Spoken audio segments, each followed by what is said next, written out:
എല്ലാവർക്കും നമസ്കാരം. മറുനാടൻ പ്രേക്ഷകർക്ക് സ്വാഗതം. ഇന്ന് നമ്മുടെ കൂടെയുള്ളത് Gopal Krishnan IPS age retired ആണ്. സാർ നമസ്കാരം. വന്ദേ മാതരം.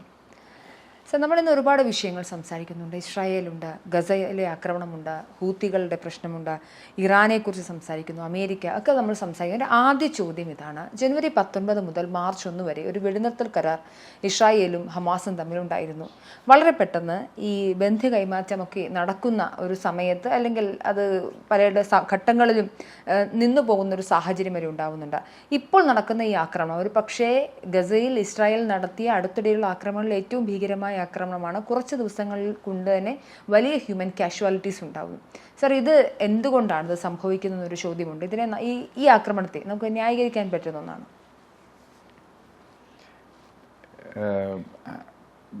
ഞാൻ ഇസ്രയേലി അല്ലാത്തിടത്തോളം കാലം ഒരു ഇന്ത്യക്കാരൻ എന്നുള്ള നിലയ്ക്ക് ഇയാളുടെ ചോദ്യത്തിന് ഈ ആക്രമണം ന്യായീകരിക്കാൻ പറ്റുന്നതല്ല. പക്ഷേ ഇതെല്ലാം തുടങ്ങി വെച്ചത് ഇവർ തന്നെയാണ്. ഇറാനും ഹുത്തികളും ഹിസ്ബുള്ളയൊക്കെയാണ് ഇത് തുടങ്ങി വെച്ച്. ചുമ്മാതൊരു ലയൺ കിടന്നുറങ്ങിയായിരുന്നു. അതിൻ്റെ കണ്ണിൽ ചെന്ന് 2 കുത്തിയിട്ട് പിന്നെ ലയൺ ചെയ്യണതിൻ്റെ ഒരു ഭാഗമായിട്ട് ഇത് കണക്കാക്കിയാൽ മതി. പക്ഷേ ഇപ്പോൾ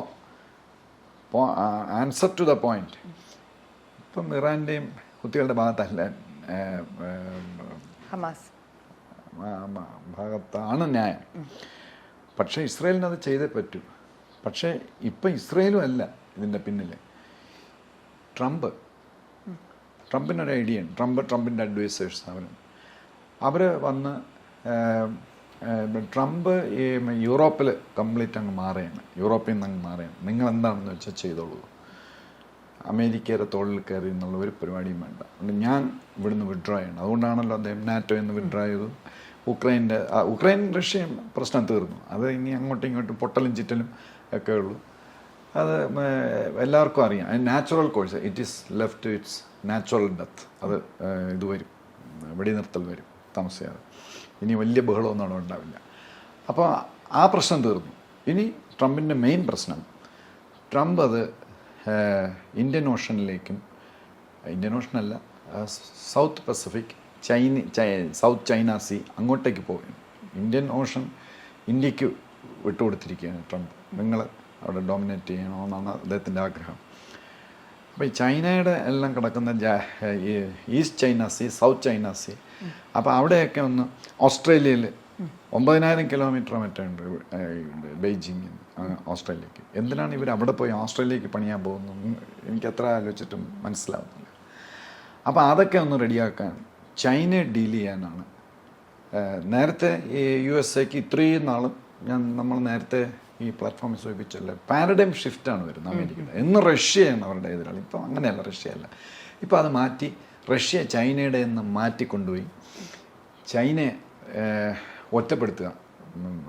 അവരോട് യുദ്ധം ചെയ്യാനൊന്നുമല്ല, അവരെ ഒറ്റപ്പെടുത്തുക, അവരുടെ പരിപാടികളൊക്കെ നിർത്തുക.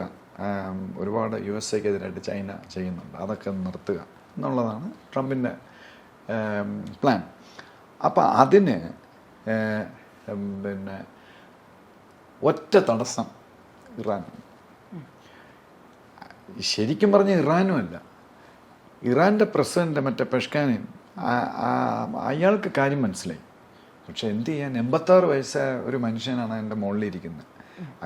അദ്ദേഹം എന്തൊക്കെ പിച്ചും പേയും പറയുന്നു. അദ്ദേഹം ആര് പറഞ്ഞാലും കേൾക്കില്ല. അപ്പം ചില വളരെ വയസ്സായ ചില ആളുകൾ അങ്ങനെയാണല്ലോ.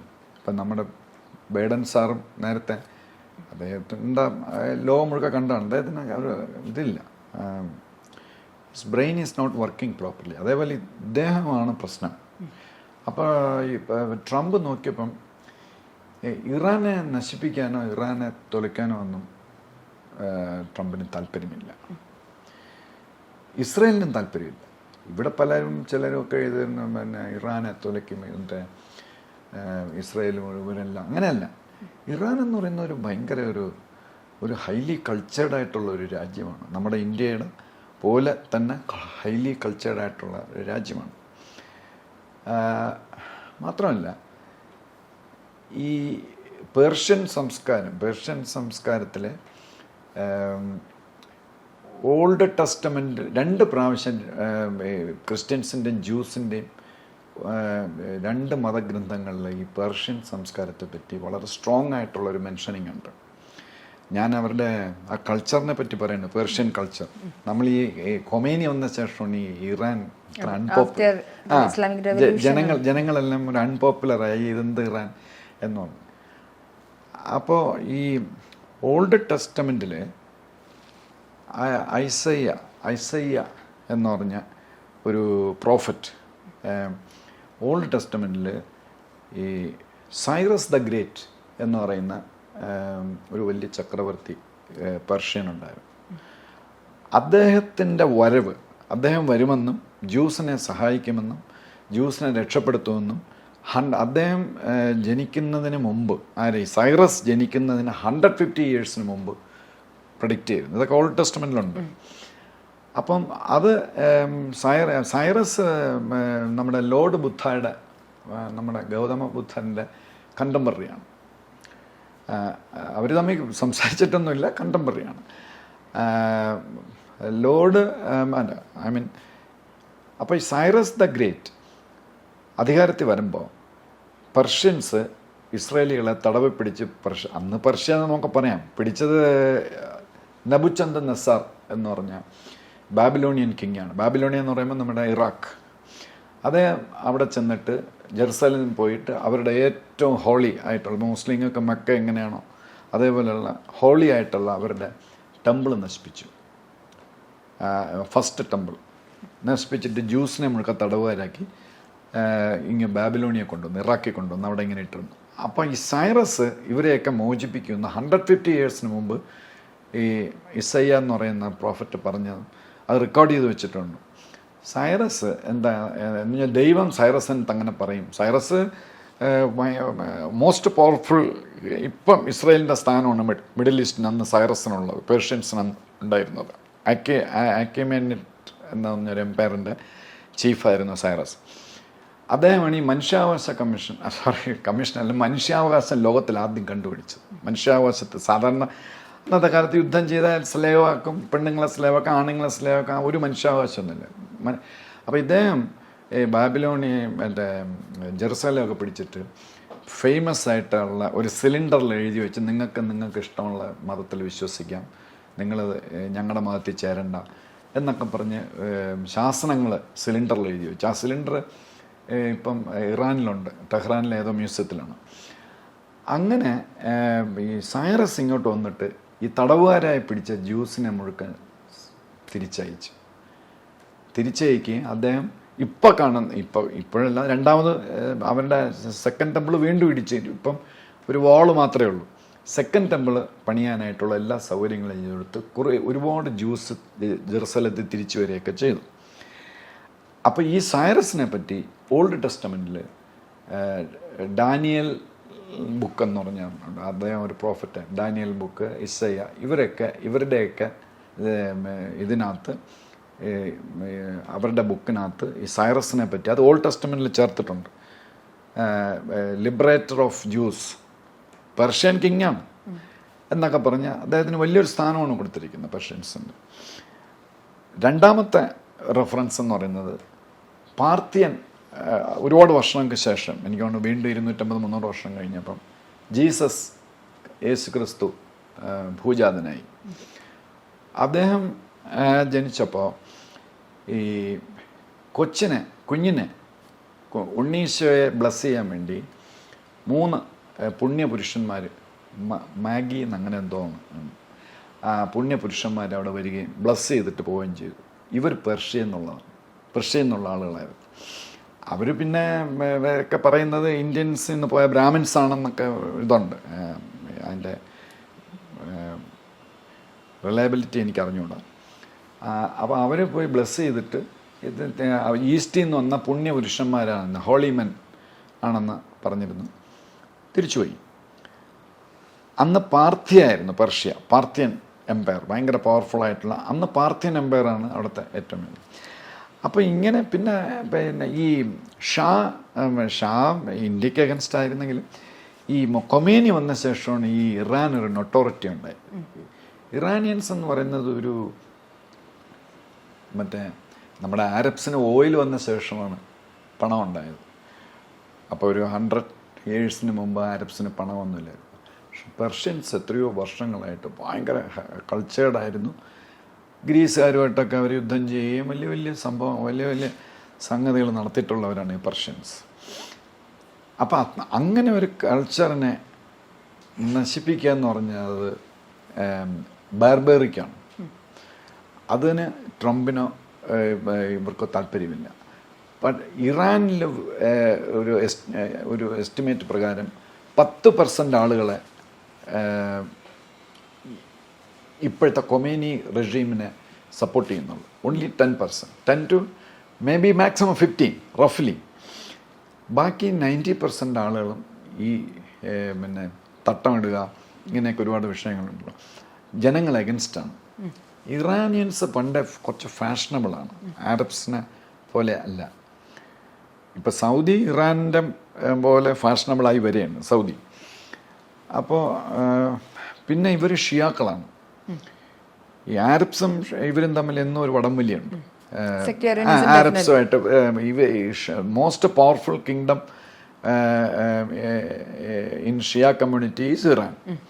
അപ്പോൾ ഇറാൻ എന്ന് പറയുന്നത് നമ്മുടെ ഇന്ത്യൻസുമായിട്ടാണ് അവർക്ക് കുറച്ച് കൂടുതൽ DNA വൈസ് ലുക്കൊക്കെ ഉള്ളത്. ലുക്കും ബുദ്ധിയും എല്ലാം ഇറാനിയൻസ് ഇന്ത്യൻസുമായിട്ടാണ് ഉള്ളത്.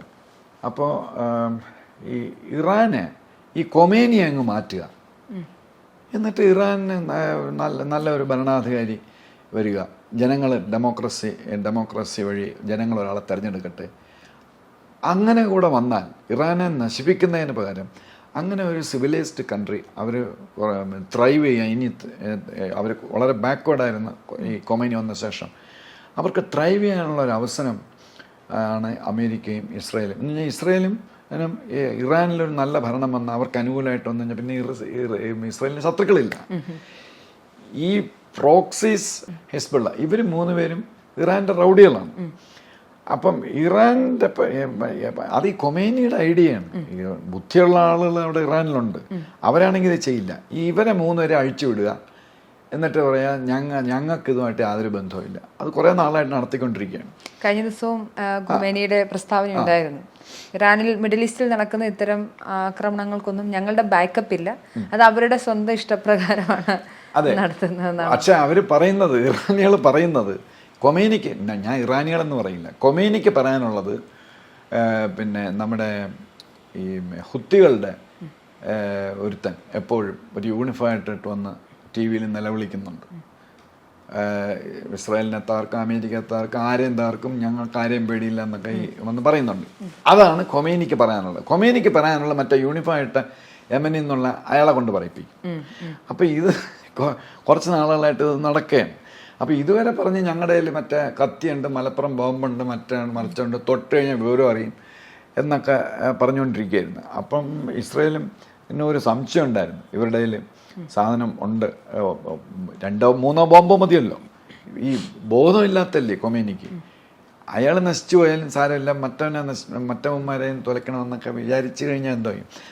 അപ്പം ഇറാന് പിന്നെ ന്യൂക്ലിയർ ബോംബ് ഇപ്പം ഇല്ലയെന്നാണ് വെപ്പ് എങ്കിലും ഈ അവരുടെ എൻറിച്ച്ഡ് യുറേനിയം, ബോംബ് ഗ്രേഡിലുള്ള യുറേനിയം അവരായിട്ടില്ല എന്നാണ് പറയുന്നത്. പക്ഷേ അതേസമയം ഇസ്രായേലിന് സംശയം ഉണ്ടായിരുന്നു. ഇസ്രായേലാണ് മൊത്തം, അമേരിക്ക അല്ല, ഇസ്രായേലാണ് മൊത്തം അവരെ പറ്റി മോണിറ്റർ ചെയ്യുന്നത്. പാകിസ്ഥാൻ്റെയും ചൈനയുടെയും എൻറിച്ച്ഡ് യുറേനിയം ഇറാന് കൊടുക്കാം, അങ്ങനെ പെട്ടെന്ന് ബോംബ് ഉണ്ടാക്കാം. അതിപ്പം പാകിസ്ഥാനും ചെയ്യില്ല. പാകിസ്ഥാൻ അമേരിക്ക പേടിയാണ്. അമേരിക്ക ഏട് കട്ട് ചെയ്ത പട്ടിണിയിടം ചത്തു പാകിസ്ഥാനിലുള്ള ആളുകൾ, പ്രത്യേകിച്ച് മിലിറ്ററിക്കാർ. ഇപ്പം ചൈനയും ചെയ്യില്ല. ചൈനയെ ഇപ്പോൾ ഒതുക്കി നിർത്തിയിരിക്കുകയാണ്. എന്താണെന്ന് വെച്ച് കഴിഞ്ഞാൽ ചൈനയ്ക്ക് ട്രേഡില്ല. അപ്പോൾ അത് ഘട്ടഘട്ടമായി ചൈന ട്രേഡ് കുറച്ചുകൊണ്ടിരിക്കുകയാണ്. അപ്പോൾ ചൈനയ്ക്കത് മനസ്സിലായി. അതുകൊണ്ട് ചൈനയും ഒന്ന് സോപ്പിട്ടാണ് ഇപ്പം നിൽക്കുന്നത്. ശത്രുത മനോഭാവമില്ല. ട്രംപ് ഇടയ്ക്കിടയ്ക്ക് പറയും ഞാൻ ശരിയായി കളയും മുഴുവൻ കളയും എന്നൊക്കെ, പക്ഷെ ഒരു ശത്രുത മനോഭാവമില്ല. ട്രംപിൻ്റെ പരിപാടി ഞാൻ കിട്ടുമെങ്കിൽ ചൈനയും ആയിട്ട് നല്ല ഇതിൽ പോയാൽ ഇയാൾക്ക് ട്രേഡ് നടത്തണമല്ലോ, അമേരിക്കയ്ക്ക് ട്രേഡ് നടത്തണം. അപ്പോൾ ചൈനയ്ക്ക് തിരിച്ചും അമേരിക്ക വേണം. അതുകൊണ്ട് അവർ തമ്മിൽ വാറൊന്നും ഉണ്ടാവുന്ന പ്രശ്നമേ ഇല്ല. അപ്പോൾ ഇങ്ങനെ ഒരു സിറ്റുവേഷനിൽ നിൽക്കും. പിന്നെ ഈ രണ്ടുപേരും പാകിസ്ഥാനും ചൈനയൊന്നും ഇറാന് ഇപ്പോൾ സപ്പോർട്ടില്ല. മാത്രമല്ല ഇപ്പം ഇസ്രായേലിന് മനസ്സിലായി, ട്രംപിനും മനസ്സിലായി ഇവരുടെ പിന്നെ റഷ്യയായിരുന്നു ഇവരുടെ ഒരു ആച്ച്. എന്തെങ്കിലും പ്രശ്നം, അതായത് നമ്മൾ ജനുവരിക്ക് മുമ്പ് ഇറാനെ ആക്രമിച്ച റഷ്യ ഇടപെടും എന്നൊരു പേടി എല്ലാവർക്കും ഉണ്ടായിരുന്നു. പക്ഷേ ഇനി റഷ്യയുടെ കാര്യം അത് നമ്മൾ കണ്ടതാണ്. സിറിയ സ്വന്തം ആളായിട്ട് നിർത്തിയിരുന്നു. അവസാനം അസാറിൻ്റെ തോന്നിയപ്പോൾ എനിക്കിറങ്ങി വന്നേക്കാൻ പറഞ്ഞു. പിന്നെ റഷ്യൻ പ്ലെയിൻസ് എസ്കോട്ട് ചെയ്ത് അദ്ദേഹത്തെ റഷ്യ കൊണ്ടുവന്ന് നിർത്തി. അതോടെ റഷ്യ കാലി മാറി. എല്ലാ രാജ്യങ്ങൾക്കും അത്രയേ ഉള്ളൂ. ഇന്ത്യ ആയിരുന്നാലും ആരായിരുന്നാലും നമ്മുടെ കൈ പൊള്ളുന്ന ഒരു പരിപാടിയും അമേരിക്കയും ചെയ്യില്ല, റഷ്യയും ചെയ്യില്ല, ചൈനയും ചെയ്യില്ല, ആരും ചെയ്യില്ല. അപ്പോൾ ഇപ്പം ചൈനയ്ക്ക് ഇടപെട്ട് അവരുടെ കൈ ഇതിനകത്തൊക്കെ ഇറാന് ചൈന ഒരിക്കലും വന്നിനി ഹെൽപ്പ് ചെയ്യില്ല. റഷ്യയും മാറി. റഷ്യയുടെ കാര്യമാണ്. ഇനിയിപ്പം ഉക്രൈൻ്റെ ആ കാര്യങ്ങളൊക്കെ റെഡിയാക്കി പിന്നെ റഷ്യയെ കൊണ്ട് പിന്നെ G8 ചേർക്കാമെന്ന് പറഞ്ഞിട്ടുണ്ട് റഷ്യ. ഇതുവരെ അവരെ പുറത്താക്കിയതാണല്ലോ. അപ്പോൾ റഷ്യക്കൊക്കെ ഒരുപാട് പരിപാടികളും എക്കണോമിക്കായിട്ട് കൂടുതൽ ബൂം ചെയ്യാനൊക്കെ ഉള്ള ചാൻസ് വരുന്നുണ്ട്. അമേരിക്കയ്ക്കും വരുന്നുണ്ട്. അപ്പോൾ ഇറാനെ പോയി ഇപ്പം സഹായിച്ചു കഴിഞ്ഞാൽ പിന്നെ വീണ്ടും ഒരു വേൾഡ് വാർ പോലെയൊക്കെ വരും. അപ്പോൾ ആരും അതിന് തയ്യാറല്ല. അപ്പോൾ ഇപ്പോൾ everything is set to teach Iran a lesson. നശിപ്പിക്കുക എന്നുള്ളതല്ല ട്രംപിൻ്റെയും ഇസ്രായേലിൻ്റെയും ലക്ഷ്യം. അവർ പ്ലാൻ ചെയ്യുന്നത് വിരട്ടുക, ഭീഷണിപ്പെടുത്തുക. അത് ജനുവരി 20 തൊട്ട് ഭീഷണിപ്പെടുത്തുന്നുണ്ട്, വിരട്ടുന്നുണ്ട്. പക്ഷേ ഈ മനുഷ്യൻ 86 വയസ്സായ അങ്ങനെ അതിൻ്റെ മണ്ടയിൽ കയറി ഇരുന്നിട്ട് ഇങ്ങനെ ഓരോന്ന് പിച്ചും പേയും പറയുക, ഈ ഇഡിയോട്ടിക്കായിട്ടുള്ള കാര്യങ്ങൾ ചെയ്യുക. അങ്ങനെയൊക്കെ വരുമ്പോൾ അമേരിക്കയ്ക്ക് ബുദ്ധിമുട്ടാണ്. കാരണം അമേരിക്കയ്ക്ക് ഈ ലുക്ക് ഈസ്റ്റ് ടുവേഴ്സ് ഈസ്റ്റ് എന്നുള്ള പോളിസിയിൽ ഒരു ഫ്ലൈ ഇൻ ദ ഓയിൻമെൻറ്റ് ഒരു ബോട്ടിൽ നക്ക് എന്ന് പറയുന്നത് ഇറാനാണ്. കൊമേനിയാണ്, നോട്ട് ഇറാൻ, കൊമേനി. അപ്പോൾ കൊമേനി ഇതിൻ്റെ ഇടയ്ക്ക് എനിക്ക് തോന്നുന്നു മറ്റേ പ്രസിഡൻ്റെല്ലാം, ഇറാൻ്റെ പ്രസിഡൻ്റെല്ലാം കൂടെ ചേർന്നാണെന്ന് തോന്നുന്നു പിന്നെ ബാക്ക് ചാനൽസ് വഴി അമേരിക്കയായിട്ട് ചർച്ച നടത്തുന്നുണ്ട്. നമുക്ക് ചർച്ചയിൽ പരിഹരിക്കാം. അപ്പോൾ ഈ അഥവാ യുദ്ധത്തിലേക്ക് പോയാലും ജനുവരി 20 പിന്നെ 25% ഇറാൻ അറ്റാക്ക് ചെയ്യാൻ ചാൻസ് ഉള്ളൂ, 70% അറ്റാക്ക് ചെയ്യൂലായിരുന്നു. പക്ഷേ ഇപ്പോൾ അത് വർദ്ധിച്ച് എൻ്റെ ഒരു അനാലിസിസിൽ ഇറാനെ USA-യും ഇസ്രായേലും ചേർന്ന് ആക്രമിക്കാൻ 55% ചാൻസ് ഉണ്ട്. ബട്ട് ഇറാനെ കാർപ്പറ്റ് ബോംബിംഗ് നടത്തി നശിപ്പിക്കുകയല്ല അവരുടെ ഉദ്ദേശം, ന്യൂക്ലിയർ റിയാക്ടർ തട്ടുക. അവരുടെ ന്യൂക്ലിയർ റിയാക്ടർ അതാണല്ലോ. സാർ അവിടെ ഒരു പ്രശ്നമുണ്ടല്ലോ. ഇപ്പം കഴിഞ്ഞ ഇടയ്ക്ക് തന്നെയാണ് ട്രംപ് ഈ ന്യൂക്ലിയർ റിയാക്ടറുമായി ബന്ധപ്പെട്ട് ഇറാനോട് സംസാരിക്കാം, ചർച്ച ചെയ്യാമെന്നും പറഞ്ഞ് കത്തൊക്കെ കൈമാറുന്ന സാഹചര്യത്തിലാണ് ഹൂത്തികൾ ഈ ചെങ്കടലിൽ കപ്പൽ ആക്രമിക്കുന്നത്. അപ്പോഴാണ് ഈ ചർച്ചകളെല്ലാം അവിടെ വഴിയിൽ വെച്ചിട്ട് ഹൂത്തികളുടെ ടൈംസ് അപ്പ് എന്ന് പറഞ്ഞിട്ട് ട്രംപ് ഹൂത്തികൾക്ക് മേൽ മിസൈൽ ആക്രമണം നടത്തുന്നത്. അപ്പം ഓൾറെഡി ഇവർക്ക് ഇങ്ങനൊരു ചാൻസ് ഓഫ് ഇപ്പോൾ എന്താ പറയുക, ഇറാനെതിരെ ഇസ്രായേലും അമേരിക്കയും സംയുക്തമായൊരു സർ പറഞ്ഞ പോലെ ഒരു പഠിപ്പിക്കാൻ ലെസൺ തമ്മിൽ ലേൺ എന്ന രീതിയിലാണെങ്കിൽ പോലും ഒരു വോർ എന്ന ഘട്ടത്തിലേക്ക് വരാനുള്ള സാധ്യതകളുണ്ടോ അങ്ങനെ നോക്കിക്കഴിഞ്ഞാൽ? അത് പിന്നെ ഇയാൾ പറയുന്നത് പാർഷ്യലി കറക്റ്റാണ്. അതായത് ഇയാൾ 20-ാം തീയതി ചാർജ് എടുത്തു ട്രംപ്. അത് കഴിഞ്ഞിട്ട് പല വഴിയിലും നോക്കി ഇറാനുമായിട്ട് യുദ്ധമില്ലാതെ ചർച്ചയിൽ വന്നു കഴിഞ്ഞാൽ ഡീന്യൂക്ലിയറൈസ് ചെയ്യും. അതാണ് അവരുടെ പരിപാടി. ഇറാനെ ഡീന്യൂക്ലിയർ. ഇപ്പം ഇറാനിപ്പം ന്യൂക്ലിയർ സാധനം ഉണ്ടാക്കിയിട്ട് ആരെ അടിക്കാൻ? റഷ്യ അടിക്കാൻ. അവർക്ക് ആകെയുള്ളൊരു ശത്രു ഇസ്രായേലാണ്. അത് ഈ കൊമേനി മാത്രമേ പറഞ്ഞിട്ടുള്ളൂ ഇസ്രായേലിനെ നശിപ്പിക്കുന്നു. ഇസ്രായേലിനെ നശിപ്പിക്കുമെന്ന് പറഞ്ഞിട്ട് പിന്നെ 12 രാജ്യങ്ങൾ 1948 പോയി ആക്രമിച്ചു. അവരെല്ലാം തോറ്റോടി. 48 അവർക്ക് ഡക്കോട്ട പ്ലെയിനേ ഉണ്ടായിരുന്നുള്ളൂ ഇവർക്ക് പിന്നെ ഇസ്രായേലിന്. അത് കഴിഞ്ഞ് 1967 8 രാജ്യങ്ങൾ ഒരുമിച്ച് ആക്രമിച്ചു. ഒന്നും ചെയ്യാൻ പറ്റില്ല. 73 പവർഫുള്ളായിട്ടുള്ള അറബ് രാജ്യങ്ങൾ ആക്രമിച്ചു. ഇപ്പം ഇവരെല്ലാം പറഞ്ഞ് ഞങ്ങൾ ഇസ്രായേലിനെ നശിപ്പിക്കുന്നു. പക്ഷേ ഈ ഞാൻ പറഞ്ഞ 12 രാജ്യങ്ങൾ ഇപ്പോഴും ഉണ്ട്. ഈ 12 രാജ്യങ്ങൾ ഓരോരുത്തരായിട്ട് സ്ഥലം വിട്ടു. ഏറ്റവും വലിയ ശത്രുവായിരുന്നത് സൗദി, ജോർഡാൻ, ഈജിപ്റ്റ്, അവരെല്ലാം ഇസ്രായേലുമായിട്ട് ഇപ്പം ലേറ്റസ്റ്റ് ബാക്ക് ചാനൽസ് വഴി അറിയുന്നതാണ്. നമ്മളിവിടെ നേരത്തെ ഡിസ്കസ് ചെയ്തിട്ടുള്ളതാണ് ഈ പ്ലാറ്റ്ഫോമിൽ. അവരെടുക്കും, ഗാസയിലെ 10 ലക്ഷം വെച്ച് അങ്ങ് എടുക്കും. ഈജിപ്തും ജോർഡാനും എടുക്കാൻ സമ്മതിച്ചു എന്നാണ് ലേറ്റസ്റ്റ്. അതിന് പകരം ഈജിപ്തിന് എന്തെങ്കിലുമൊക്കെ കൊടുക്കും. ഇപ്പൊ നടക്കുന്ന ഈ ഗസ വാർ അല്ലെങ്കിൽ ഗസയിൽ ഇപ്പൊ നടക്കുന്ന ആക്രമണം ഇതിന്റെ ഒരു ആദ്യ ഘട്ടം അല്ല, അങ്ങനെയല്ല. അത് ഓരോരുത്തരായിട്ട് പിൻവലിഞ്ഞു. ഇനിയിപ്പം ഇസ്രായേലിനെ നശിപ്പിക്കും എന്ന് പറഞ്ഞാൽ ഒരേ ഒരു രാഷ്ട്രമേ ഉള്ളൂ ലോകത്ത്, അത് ഇതാണ്. അപ്പം ഈ Iran, Khomeini, not Iran, Khomeini ഒരു ഫ്ലൈ ഇൻ ദ ഓയിൻമെൻ്റ് ആണ്, വലിയ ശല്യമാണ്. അപ്പം ഇയാളെ അങ്ങ് റിമൂവ് ചെയ്യാൻ വേണ്ടി പറഞ്ഞാൽ കേട്ടില്ലെങ്കിൽ, ഇപ്പം ഇയാൾ പറഞ്ഞതുപോലെ ഇവർ തമ്മിൽ ജനുവരിയിലല്ലേ, ഫെബ്രുവരി, മാർച്ച് 2 മാസമായിട്ട് സംസാരിച്ചുകൊണ്ടിരിക്കുകയാണ്. പക്ഷെ ഇയാൾ സമ്മതിക്കുന്നത് ജനുവരി 19-നാണ് വെടിനിർത്തൽ കരാർ വരുന്നത്. 58 ദിവസം കഴിഞ്ഞപ്പോൾ വീണ്ടും തുടങ്ങി. അത് ഒരു ബ്രീത്തർ കൊടുത്തതാണ് ഇറാന്. ആദ്യമേ കയറി ആക്രമിച്ചൊന്നും വേണ്ട, അത് ഈൽഡ് ചെയ്യുന്നില്ല. ഈ കൊമേനി ഈൽഡ് ചെയ്യുന്നില്ല.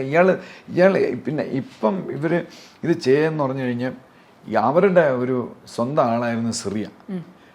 അവർ വലിയ ടെററിസ്റ്റ് ആയിരുന്നു.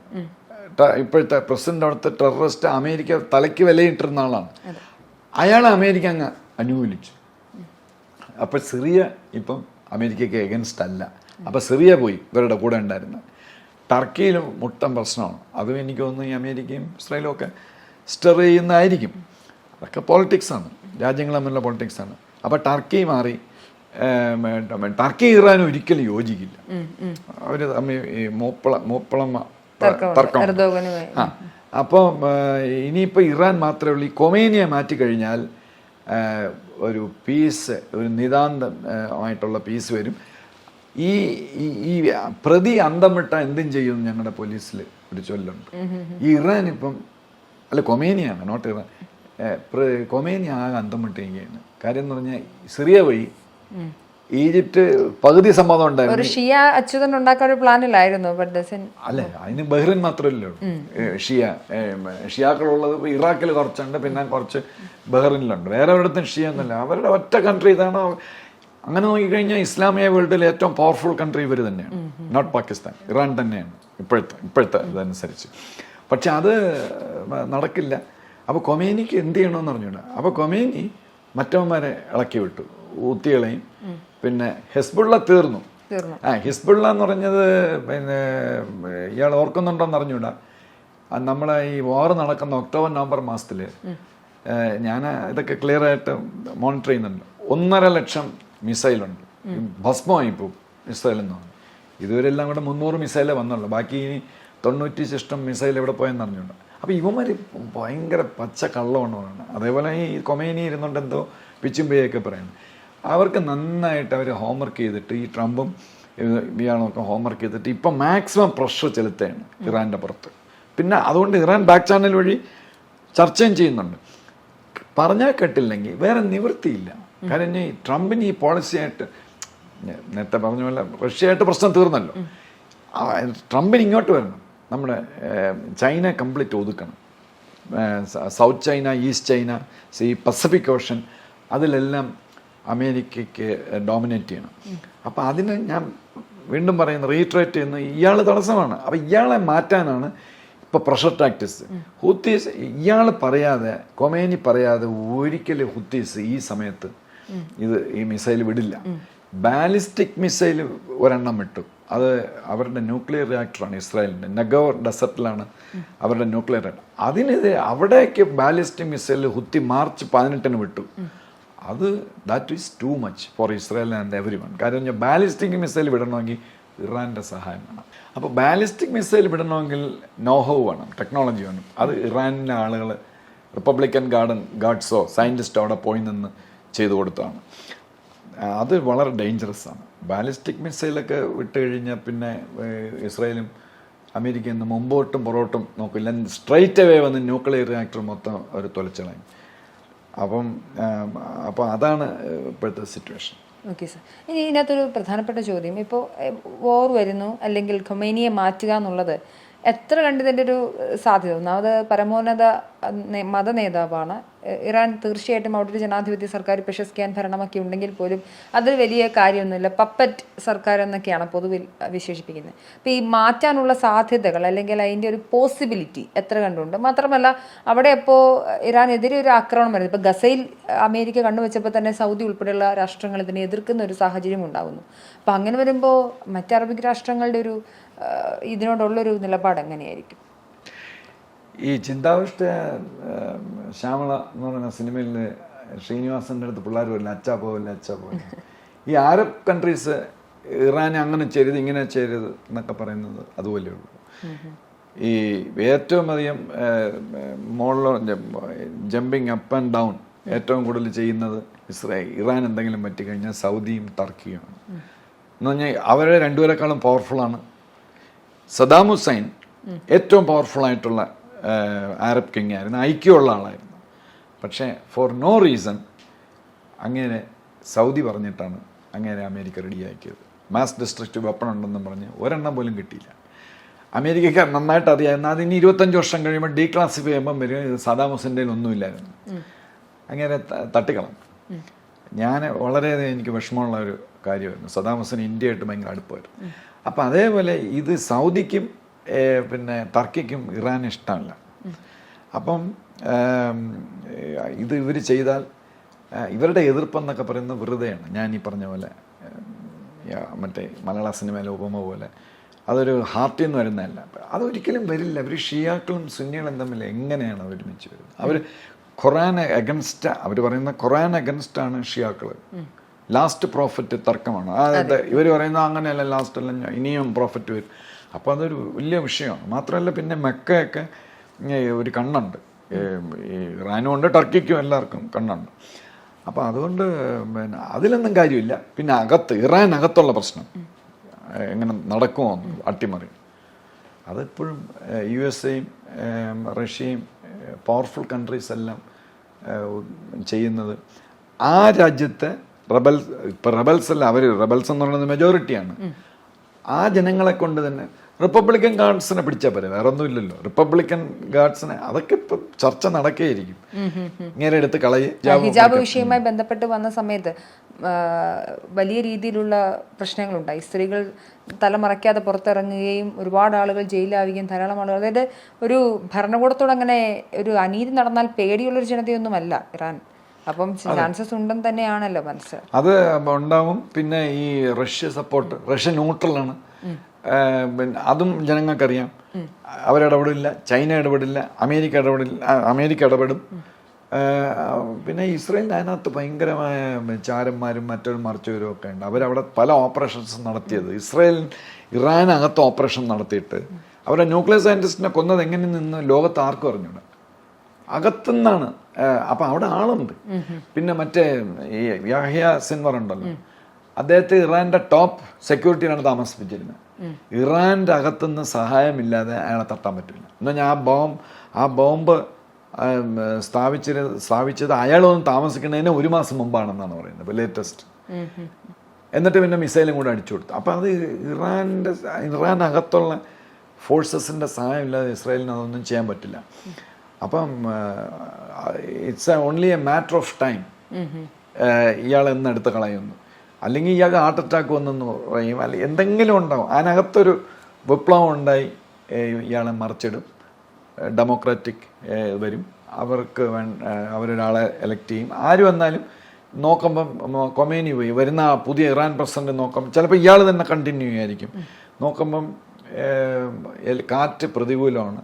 അതുകൊണ്ട് USA ആയിട്ടും റഷ്യ ആയിട്ടും ചൈനയായിട്ടും ഒരു വെടിനിർത്തി സ്നേഹമായിട്ട് പോകുന്നതാണ് ഇറാന് നല്ലത് എന്ന് ആ ഭരണാധികാരി ചിന്തിച്ചാൽ നമുക്ക് കുറ്റം പറയാൻ ഒക്കില്ല.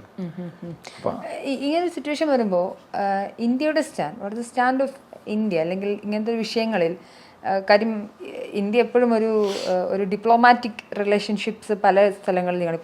ഇപ്പം യുക്രൈനോടും റഷ്യയോടും ഇന്ത്യക്ക് സമീപനം നോക്കിയാൽ രണ്ടുപേരെയും പിണക്കാത്തൊരു സ്റ്റാൻഡ് പലപ്പോഴും വരാറുണ്ട്. അങ്ങനെ വരികയാണെങ്കിൽ ഇങ്ങനെ ഒരു വിഷയം വരുമ്പോൾ ഇന്ത്യയുടെ ഒരു സ്റ്റാൻഡ് എന്തായിരിക്കും? ഇന്ത്യയുടെ സ്റ്റാൻഡ് താൻ പറഞ്ഞ പോലെ ന്യൂട്രലായിട്ട് തന്നെ നിൽക്കും. പക്ഷേ ഉള്ളിൻ്റെ ഉള്ളിൽ ഞാൻ ഇന്ത്യക്കാരെന്നാണ്, നമ്മുടെ പ്രൈം മിനിസ്റ്റർക്കും ജയശങ്കർജിക്കും അതൊന്നും ഓപ്പണായിട്ട് പറയാൻ പറ്റില്ല. പക്ഷെ എനിക്ക് പറയാമല്ലോ, being A true blue Indian, നമ്മുടെ ചുറ്റിനും 3 ഇസ്ലാമിക രാജ്യങ്ങൾ ന്യൂക്ലിയർ ബോംബുമായിട്ട് നിൽക്കുന്നത് നമുക്ക് ഒട്ടും ഭൂഷണമല്ല. പാകിസ്ഥാൻ അത് വരില്ലായിരുന്നു. അമേരിക്കയും ചൈനയും ആക്റ്റീവായിട്ട് ഹെൽപ്പ് ചെയ്തുകൊണ്ടാണ് അവർ ന്യൂക്ലിയർ ബോംബ് പോസിബിളായത്. ഇനി ഇറാനും കൂടെ ആയാൽ ചരിത്രം തെളിയിക്കുന്നത് ഏറ്റവും കൂടുതൽ ആക്രമണം ഇവിടെ ഇറാൻ ഇന്ത്യയായിട്ട് ചരിത്രാതീത കാലം തൊട്ട് വളരെയധികം സ്നേഹബന്ധവും. ഇറാൻ നമ്മളെ ആക്രമിച്ചിട്ടില്ല except Nadir Shah. Nadir Shah actually Iranian അല്ല, പെർഷ്യൻ അല്ല, ഈസ് എ ടർക്ക്. അയാളുടെ അച്ഛൻ ടർക്കും അവിടെ വന്ന് സെറ്റിൽ ചെയ്ത് അയാൾ വലിയ രാജാവായി ഇവിടെ വന്നു. അങ്ങനെ ഒരു ആക്രമണം ഇറാൻ നടത്തിയിട്ടുള്ളൂ. പക്ഷേ ഈ കൊമേനി വന്ന ശേഷം ഷായുടെ കാലം തൊട്ട് ഇറാൻ ഇന്ത്യക്ക് അഗൻസ്റ്റാണ്. ഷായുടെ ഭരണകാലത്ത് പാകിസ്ഥാൻ്റെ യുദ്ധം, ഇന്ത്യയും പാകിസ്ഥാനും തമ്മിൽ 65-ലും 71-ലും യുദ്ധം വന്നപ്പോൾ അവരുടെ സാബർ ജെറ്റ്, അത് അന്നത്തെ ടോപ്പ് എയർക്രാഫ്റ്റ്, അത് പെട്ടെന്ന് ഇന്ത്യ ബോംബെയിൽ നിന്ന് പഠിച്ച് അവിടെ കൊണ്ട് ഒളിപ്പിച്ച് വെച്ചിരുന്നു ഇറാനിൽ. അപ്പോൾ ഷാ പെർമിഷൻ കൊടുത്തു. അത് കഴിഞ്ഞ് ഇറാൻ കൊടുത്തില്ല തിരിച്ച്, അവർ തമ്മിൽ തർക്കവും പോളൊക്കെ. അപ്പം എന്ന് ആൻറ്റി ഇന്ത്യൻ സ്റ്റാൻഡാണ് ഷാ ഫോളോ ചെയ്യുന്നത്. കൊമേനി ഈസ് ബെറ്റർ എന്ന് പറഞ്ഞാൽ, പിന്നെ നിങ്ങൾക്ക് ബ്രെയിൻ ക്യാൻസർ വേണോ, പിന്നെ എബോള വേണോ എന്ന് ചോദിക്കും പോലെ ഇവന്മാർ ഒരുത്തൻ ബ്രെയിൻ ക്യാൻസറാണ്, കൊമേനി ഷാ ഇതാണെങ്കിൽ എബോള ആണെങ്കിൽ ഇയാൾ ബ്രെയിൻ ക്യാൻസറാണ് ഇന്ത്യയെ സംബന്ധിച്ചിടത്തോളം. അപ്പം ഇറാനിലൊരു നല്ല ഭരണം വന്ന് ഇന്ത്യയായിട്ട് സമാധാനത്തിൽ പോകുന്ന ഈ ന്യൂക്ലിയർ ബോംബ് ഉണ്ടെങ്കിൽ ഈ അവസാനം എന്തെങ്കിലും പ്രശ്നം വന്നു കഴിഞ്ഞാൽ പാകിസ്ഥാനും ഇറാനും ഒരു കൈയാവും. ഇപ്പം ബംഗ്ലാദേശ് വേറെ വഴി പോകാൻ അവർ 3 ഒരു കൈയാവും. അതങ്ങനെയാണത്. നമ്മളെ ചരിത്രം എടുത്താൽ ഇന്ത്യയുടെ എതിരായിട്ടുള്ള ആക്രമണം വന്നതെല്ലാം ഇവർ വഴിയാണ്. ഈ ഇസ്ലാമിക കോൺക്വസ്റ്റാണ് ഇവിടെ വന്നിട്ടുള്ളത് മൊത്തം. അപ്പം അതുകൊണ്ട് ഇന്ത്യക്ക് മനസ്സിൽ സന്തോഷം, ഇറാൻ്റെ ന്യൂക്ലിയർ റിയാക്ടറൊക്കെ ബോംബ് ചെയ്യുന്നതാണ്. ആര് ചെയ്താലും നമുക്ക് സന്തോഷം. അവർ മര്യാദയ്ക്ക് റഷ്യയൊക്കെ ഇന്ത്യയോട് പെരുമാറുന്ന പോലെ അവർ പെരുമാറും. ഇറാനിയൻസിന്, if you go to Iran and talk to the common man of Iran, they all like India. അവർക്ക് ഇവിടുത്തെ പോളിറ്റിക്സ് ഒന്നും ഇറാനിയൻസിന് അറിഞ്ഞുകൂടാ. They are good people. നമ്മൾ ഇന്ത്യയോട് ഹിന്ദുസ്ഥാനി എന്ന് മറ്റാണ് അവർ നമ്മളെ പറ്റി പറയുന്നത്. അവർക്ക് നമ്മളോട് വലിയ സ്നേഹമാണ്. അപ്പോൾ ഈ കൊമേനി ഇങ്ങനെ പോകുന്നത് ഇന്ത്യക്ക് ഇഷ്ടമല്ല, താല്പര്യമില്ല. അപ്പം നമ്മളെ മറ്റേ ചാബാർ പോർട്ടിൽ ഇവർ കുരുക്കാൻ നോക്കി. പക്ഷേ അമേരിക്ക റൈറ്റ് ടൈമിന് ഇടപെട്ടുകൊണ്ട് ചബാർ പോർട്ട് വീണ്ടും നമുക്ക് വരും. അമേരിക്ക ഈ കൊമേനി പോയി കഴിഞ്ഞാൽ ഇവർ ഒരു ഡെമോക്രാറ്റിക് സെറ്റപ്പ് വന്നു കഴിഞ്ഞാൽ ചബാർ പോർട്ടിലോട്ട് നമ്മളിപ്പോൾ ഒരുപാട് അവിടെ ഇൻവെസ്റ്റ് ചെയ്തിരിക്കുകയാണ്. 3 ടെർമിനലും മറ്റും നമ്മൾ ഓപ്പറേറ്റ് ചെയ്യുന്നു ഇന്ത്യൻസ്. അപ്പോൾ അത് വീണ്ടും നമുക്ക് തിരിച്ചു കിട്ടും. ഈ കൊമേനി അവിടെ ഇരിക്കുന്നത് ഇന്ത്യക്കും താല്പര്യമൊന്നുമില്ല. തീർച്ചയായിട്ടും പറഞ്ഞാൽ മനസ്സിലാവില്ല.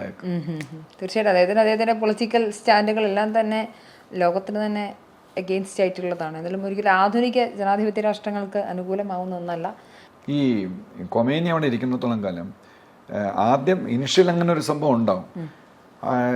ന്യൂക്ലിയർ റിയാക്ടർ ആക്രമിച്ചു കഴിഞ്ഞാൽ കൊമേനി ചിലപ്പം ഒരു മിസൈല്, എനിക്കൊണ്ട് 5 മിനിറ്റ് എടുക്കുള്ളൂ, ഒരു മിസൈൽ ചിലപ്പോൾ ദുബായിലോട്ട് ഇടാൻ സാധ്യതയുണ്ട്. സൗദിയിലോട്ടും ഒരെണ്ണം സൗദിയിലോട്ടും ഇപ്പുറത്തോട്ടും ഇടാൻ സാധ്യതയുണ്ട്. ഇല്ലാന്ന് അത് പറഞ്ഞാണല്ലോ പേടിപ്പിക്കുന്നത്. അപ്പം റെഡ് സീയിൽ ഹോർമിസ് സ്ട്രെയിറ്റ് ഉണ്ട്, അവിടെ അതുവഴിയാണ് എല്ലാ ഷിപ്പും പോകുന്നത്. അപ്പോൾ അവിടെ ഒരു സാധനം എടുത്ത് ഇട്ട് കഴിഞ്ഞാൽ, ദുബായിലോ ഹോർമിസ് സ്ട്രെയിറ്റിലോ ഇട്ട് കഴിഞ്ഞാൽ അത് വലിയ ഇമ്പാക്റ്റ് ഉണ്ടാവും, ഒരുപാട് റിപ്പർക്കഷൻ ഉണ്ടാവും. അങ്ങനെയാണെങ്കിൽ, അങ്ങനെയൊക്കെ കൊമേനി ചെയ്യുകയാണെങ്കിൽ ഭയങ്കരമായ കോൺസിക്വൻസ് ഉണ്ടാവും. ഇറാൻ്റെ നാശത്തിന് തന്നെ അത് വഴിതെളിക്കാൻ ചാൻസ് ഉണ്ട്. ഈ ദുബായിലെ മറ്റേ മിസൈലിടാൻ, ഈ ദുബായിൽ മിസൈലിടും, സൗദിയിൽ മിസൈലിടും, 5-10 മിനിറ്റ് മതി. ഇവിടെ സ്ട്രെയിറ്റിൽ ഹോർമസ് സ്ട്രെയിറ്റിൽ മിസൈലിടുക എന്ന് പറഞ്ഞ് പേടിപ്പിക്കുന്നത് ഇറാൻ. അങ്ങനെ ഒരു സംഗതിയും കൂടെ ആദ്യത്തെ ഇനിഷ്യൽ സ്റ്റേജിൽ അങ്ങനെ ഇടാൻ സാധ്യതയുണ്ട്. ഇട്ട് കഴിഞ്ഞാൽ എനിക്ക് തോന്നുന്നു റഷ്യ എല്ലാം കൂടെ വന്ന് പിന്നെ ഒരു ചർച്ചയിൽ കൊണ്ടുവന്ന് അത് കണ്ടെയ്ൻ ചെയ്യും. തീർച്ചയായിട്ടും. എന്തായാലും ലോകക്രമം മൊത്തത്തിൽ ഇപ്പോൾ റഷ്യ യുക്രൈൻ യുദ്ധം അവസാനിക്കുമ്പോൾ റഷ്യ അമേരിക്കയും സഖ്യം അല്ലെങ്കിൽ അവർ യോജിക്കുമ്പോൾ ഒരു പാരഡൈം ഷിഫ്റ്റ് നടക്കുന്നത് പോലെ തന്നെ ഇറാൻ ഒതുക്കിക്കൊണ്ടുള്ള അടുത്തൊരു ലോകരാഷ്ട്രക്രമമാണ് വരാൻ പോകുന്നതെന്നാണ് ഗോപാൽകൃഷ്ണൻ സാർ പറയുന്നത്. എന്തായാലും സംഭവിക്കാൻ പോകുന്നതും ഇപ്പോൾ സംഭവിച്ചുകൊണ്ടിരിക്കുന്ന രാഷ്ട്രീയ പ്രശ്നങ്ങളും യുദ്ധവും ഒക്കെ ബന്ധപ്പെട്ട് ഉള്ള അനാലിസിസിൻ്റെ ഭാഗമാണത്. എന്തായാലും നമുക്കത് കണ്ടറിയാം. സാറിന് ഒരുപാട് നന്ദി. വന്ദേ മാതരം.